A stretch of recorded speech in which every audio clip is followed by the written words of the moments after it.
भैया जो यहाँ के साथी हैं, मैंने कहा था लिस्ट मिल गई।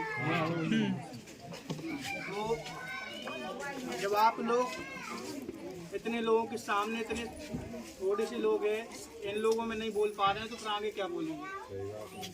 हमारे लोगों की कमी कहें या कमजोरी कहें, कुछ भी कह सकते हैं, यही है। क्योंकि हमारे लोगों के अंदर एक चीज़ बहुत अलग तरीके से लोगों ने डाली है, उसमें समाज का भी हाथ है, उसमें और भी अन्य लोगों का हाथ है कि डर, हमें एक डर बिठाया जाता है कि हम लोग पुरानी कैटेगरी से हैं, हम बोल नहीं सकते, हम लोग कुछ कह नहीं सकते। तो जिनकी मूर्ति यहाँ पे रखी है आप लोगों ने, हमने उनसे माला चढ़ाया है, तो अगर उनसे माला चढ़ाया तो उनमें माला चढ़ाने का महत्व है। हमने उनको क्यों माला चढ़ाया, इसका भी क्योंकि उन्होंने त्याग बलिदान करके अपने 4-4 बच्चे खोके हम लोगों को बहुत सारी चीज़ें देके गए। उन चीज़ों की बदौलत आज हम लोग ताकत में आए, वो चीज़ें मैं भी बताऊंगा। तो मैं कम से कम 15 मिनट बोलूँगा, 15 मिनट बोल सकते हैं, 15 मिनट आपको सुनना है। और अगर मैं कुछ बस एक ही रिक्वेस्ट है कि जब तक मैं बोलूँ थोड़ा आप शांत रहिए, आप सबसे ही सीखा है। हाँ, आप गौर से सुनिए थोड़ा, क्योंकि मैं कहीं अलग से बना नहीं हूँ, आप सबका ही बेटा हूँ, आप सबका दोस्त हूँ, आप सबका भाई हूँ, आप सबसे ही सीखा है। जहाँ जाता हूँ आपसे ही सीखता हूँ, और यहाँ नहीं बहुत दूर जाके सीखता हूँ। सबसे पहले अपनी बात की शुरुआत करने के पहले अपने महापुरुष जिन्होंने समाज में जन्म लिया और इस समाज को एक ऐसा समाज जिसे कोई अधिकार नहीं था, जिसे कोई पूछता नहीं था, जिसकी कोई शुद्ध भाषा में कहा जाए किसी की कोई औकात नहीं थी।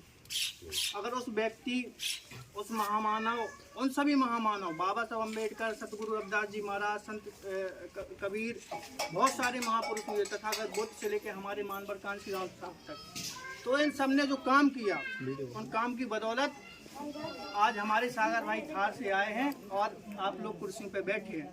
नहीं तो एक बहुत कड़वी बात बोल रहा हूँ, बुरा लगे तो माफ़ करना, ना सागर भाई की औकात थी, ना दादा की औकात थी कि कुर्सियों पे बैठ जाए। अगर बाबा साहब ना होते तो ऐसे महापुरुष को मेरा कोटि कोटि नमन। और अब जो साथी नहीं बोले हैं उनके लिए बस एक लाइन है, हमारे महापुरुष के अंदर जो चीज़ आपके अंदर है वो हमारे महापुरुषों के अंदर नहीं थी। सब में एक कॉमन चीज़ थी, वो था डर। आप जिस दिन अपने डर को निकाल दोगे उस दिन आप आज़ाद हो गए।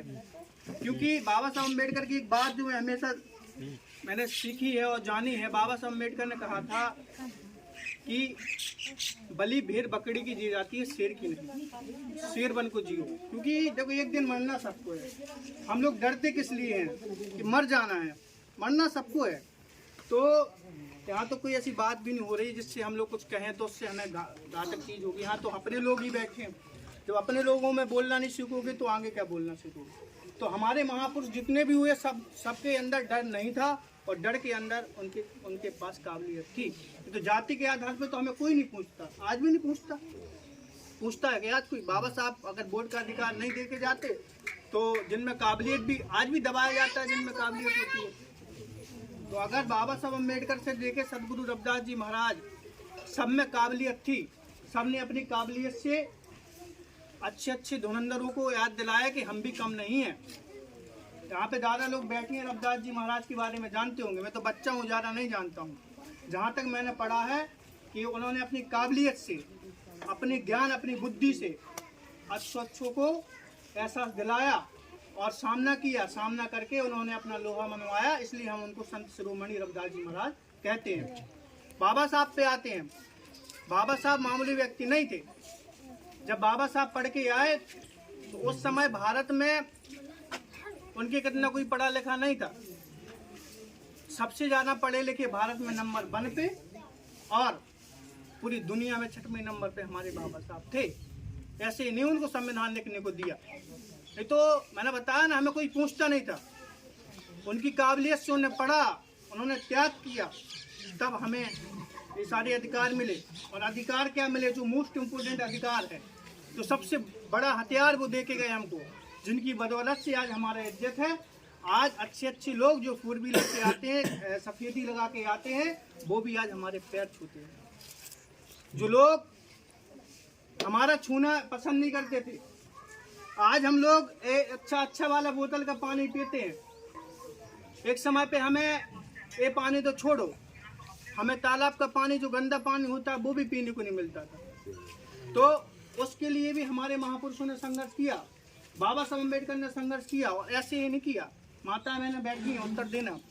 बाबा साहब अभी जब कभी हमारे बच्चे को छोटी सी चोट लग जाती है तो माँ बाप जान हाजिर कर देते कि हमारे बच्चों को छूना नहीं चाहिए, जितना पैसा लगेगा हम लगाएंगे, कर्जा लेके भी लगाते हैं। लेकिन बाबा साहब अम्बेडकर के 4 बच्चे बीमारी के कारण मर गए। क्यों?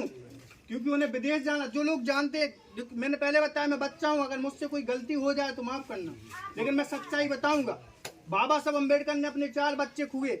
किसके लिए खोए और क्यों खोए?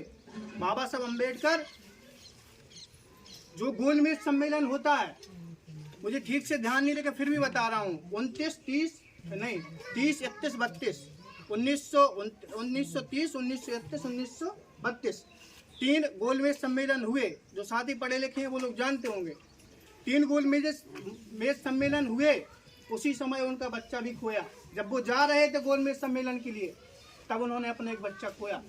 तो उन्होंने कहा कि अपनी पत्नी से कहा, माँ रमाबाई से, कि रमा, अगर मैं नहीं जाऊंगा तो आज मेरे एक लड़का मर रहा है, लेकिन अगर मैं वहां नहीं जाता तो मेरे करोड़ों बच्चों के साथ अन्याय हो जाएगा। वो व्यक्ति गया, वो महामानव गया और उसने अपना बच्चा खोया। बताओ, उस दर्द को आप महसूस करो। मैंने बताया ना, अपने बच्चे को छोटी सी चोट लग जाती है तो माँ बाप जान धर देते हैं कि अरे मेरे बच्चों को छूना नहीं चाहिए। उस व्यक्ति ने अपने 4 बच्चे खोए और वो गया, उसने उसमें दिखाया क्या। वो जो लोग पुराने लोग हैं वो जानते होंगे, हमारे लोगों ने कितनी जिल्लत भरी जिंदगी जी। हमारे लोग गोबर में से आटा निकाल के खाते थे। वो गोबर में से क्या निकलता, वो अनाज बोलते थे, खाते थे। दादा बताइए आप, हमारे लोगों ने, आज कोई खाएगा क्या? नहीं खाएगा ना। तो जिसकी बदौलत से जिस चीजें मिली हैं तो उसको मानो, उनका अध्ययन करो, उनके बारे में पढ़ो। तो बाबा साहब अम्बेडकर गए, बाबा साहब अम्बेडकर गोबर लेके गए। बाबा साहब अम्बेडकर ने अधिवेशन में ये छाना, उसमें से जो ऊपर गेहूं निकल के आया, बाबा साहब ने कहा कि मेरा समाज इससे रोटी खाता है। अंग्रेज लोग बुद्धिमान थे, उन्होंने सोचा हाँ भाई, उनको अधिकार देना चाहिए। उन्हें अधिकार के नाम पर उन्होंने आपको 2 वोट का अधिकार दिया।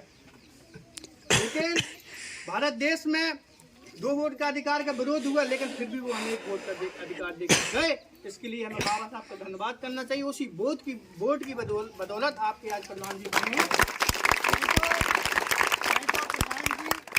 प्रधान जी और मैं खुद अभी किसी जमींदार के उसमें मेरा बाप या मेरा दादा वो चला रहा था हल, और मैं क्या बोलते उसको बुंदेली भाषा में कलेबा ब्यारी दोपहर का हकीकत है, वो जा रहा होता। और जो लोग, हमारा जो काम था, हमने अपने स्वाभिमान के चक्कर में अपना काम भी खोया।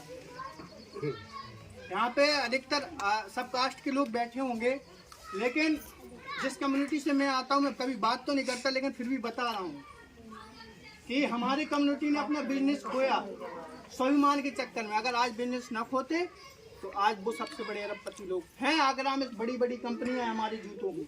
हमने अपना स्वाभिमान के चक्कर में, और जो लोग स्वाभिमान, उनसे कहना चाहता हूँ, देखो भाई कैमरा थोड़ी देर के लिए बंद कर लो।